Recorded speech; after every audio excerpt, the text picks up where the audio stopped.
अस्सलाम वालेकुम, मैं हूं उमैर तारिक और आप देख रहे हैं न्यूज़ अलर्ट। नाजरीन, बेमिसल फनकार, लाजवाब अदाकार, खूबसूरत और सहर अंगेज आवाज़ के मालिक अदाकार तलत हुसैन अब हम में नहीं हैं। लेकिन क्या आप जानते हैं कि उनकी वालदा नहीं चाहती थी कि उनका बेटा रेडियो ज्वाइन करे या वो फनकार बने। हालांकि उनकी वालदा उस वक्त खुद रेडियो पाकिस्तान में एज अ अनाउंसर काम कर रही थी और वो नहीं चाहती थी कि उनका बेटा रेडियो में काम करे, और इस हवाले से उन्होंने सिफारिश भी की थी कि उनके बेटे को रेडियो ऑडिशन में फेल कर दिया जाए। तलत हुसैन 1940 को भारतीय शहर मुंबई में पैदा हुए। उनके वालिद इंडियन सिविल सर्विसेज में एक आला ओहदे पर तैनात थे और वो डिफेंस की फील्ड में काम कर रहे थे। जब तकसीमे हिंद का वक्त आया तो उनके वालिद को ये ऑप्शन भी दी गई कि वो पाकिस्तान जाने की बजाय भारत में या इंग्लिस्तान में रहकर भी काम कर सकते हैं, लेकिन उनके वालिद ने पाकिस्तान जाने को तरजीह दी और वो तकरीबन 5-6 साल की उम्र में तलत हुसैन के हमरा बहरी जहाज में सफर करते हुए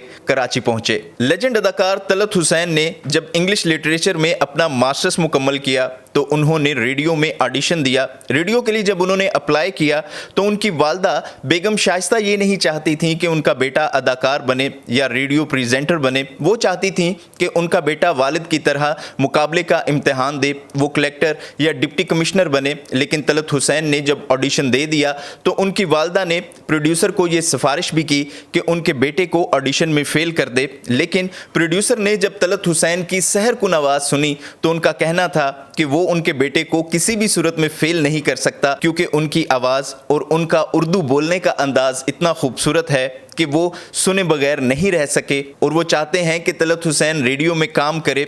और प्रोड्यूसर ने ये कहा कि उनकी जैसी आवाज़ है, वो ये समझते हैं कि तलत हुसैन एक दिन अपना रेडियो में और टीवी में नाम ज़रूर पैदा करेगा। तलत हुसैन का पहला ड्रामा रेडियो पाकिस्तान पर कुछ गमे जाना कुछ गमे दौरा के नाम से रिलीज़ हुआ। जब तलत हुसैन की आवाज़ सामीन तक पहुंची तो वो रातों रात ही सुपरस्टार बन गए और उनकी पजीराई देखते हुए, उनका काम देखते हुए जो उनकी पहली उजरत 5 रुपये थी उसको 10 रुपये कर दिया गया। इसी तरह एक दफ़ा कराची में रेडियो फेस्टिवल का इनकाद किया गया जहां रेडियो के आला अफसरान भी मौजूद थे। जब उन्होंने तलत हुसैन की आवाज़ सुनी तो वो सुन के हैरान हो गए और तलत हुसैन की दिल में उतर जाने वाली आवाज़ को देखते हुए उन्होंने तलत हुसैन की कैटेगरी को फिर चेंज कर दिया और वो 15 रुपये से 25 रुपये वाली कैटेगरी में शामिल कर लिए गए। और इसी तरह रातों रात तलत हुसैन शोहरत की उन बुलंदियों को छू गए जो बहुत ही कम लोगों के हिस्से में आती है। लेकिन तलत हुसैन की ज़िंदगी हमेशा फूलों से नहीं सजी रही,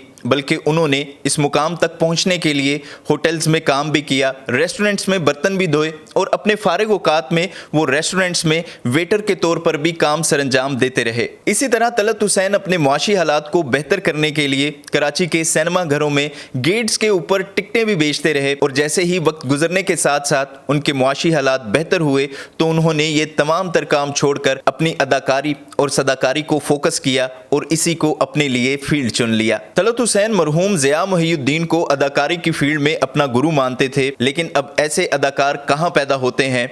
बेमिसल और बेबदल फनकार तलत हुसैन अब हम में नहीं हैं, लेकिन उनका काम और उनकी यादें हमेशा हमारे दिलों में यूं ही बसती रहेंगी। आप तलत हुसैन की अदाकारी के हवाले से क्या राय रखते हैं, हमें कमेंट बॉक्स में ज़रूर बताइएगा। देखते रहिएगा न्यूज़ अलर्ट।